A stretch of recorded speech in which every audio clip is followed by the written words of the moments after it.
les formats et codecs supportés par le Resolve. On voit bien qu'on a nos formats, nos extensions qui sont en fait nos points quelque chose, point .avi ou point .move comme on a vu dans la vidéo précédente, donc nos conteneurs et nos codecs qui correspondent donc à ce qu'on peut trouver dans notre conteneur. Voilà. Ensuite, en fonction de la version Mac OS X, Windows 10 par exemple ou Linux, eh ben, on va savoir si le logiciel prend en charge le codec pour le décoder ou l'encoder. Donc là, on voit bien que sur les codecs Ariro de chez Arri Alexa, il décode mais il n'encode pas.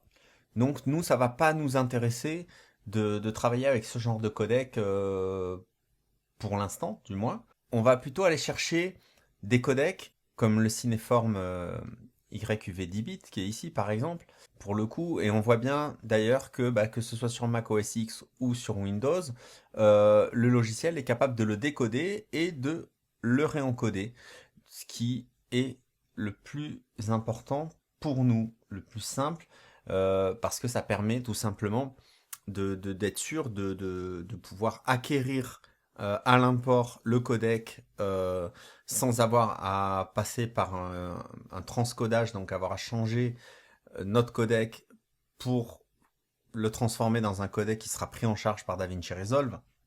Et pareil pour la sortie, si on a besoin de ressortir dans le format d'origine, en fait, et du coup d'avoir aucune perte, c'est bien pratique. J'aurais tendance à conseiller pour les utilisateurs PC tout ce qui est DNX HD, et pour les utilisateurs Apple, Mac, toute la suite des Apple ProRes, voilà, qu'on voit ici par exemple. Donc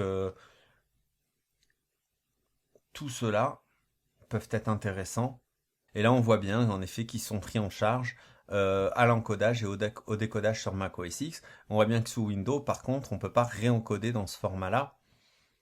Je fais une parenthèse, installer QuickTime Player sur son PC peut être intéressant pour ajouter des codecs supplémentaires, notamment puisque ce sont des codecs Apple et ils sont fournis, donc on le voit bien ici en format QuickTime. Donc ça peut être intéressant quand même à tester. Voilà.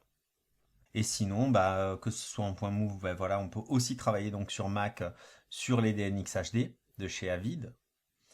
Et en PC, on doit les trouver aussi quelque part, en point .avi, j'imagine. Je les ai vus passer en point .mxf. Voilà. En tout cas, je vous laisse regarder. Je vous mettrai la liste à proximité de cette vidéo en téléchargement.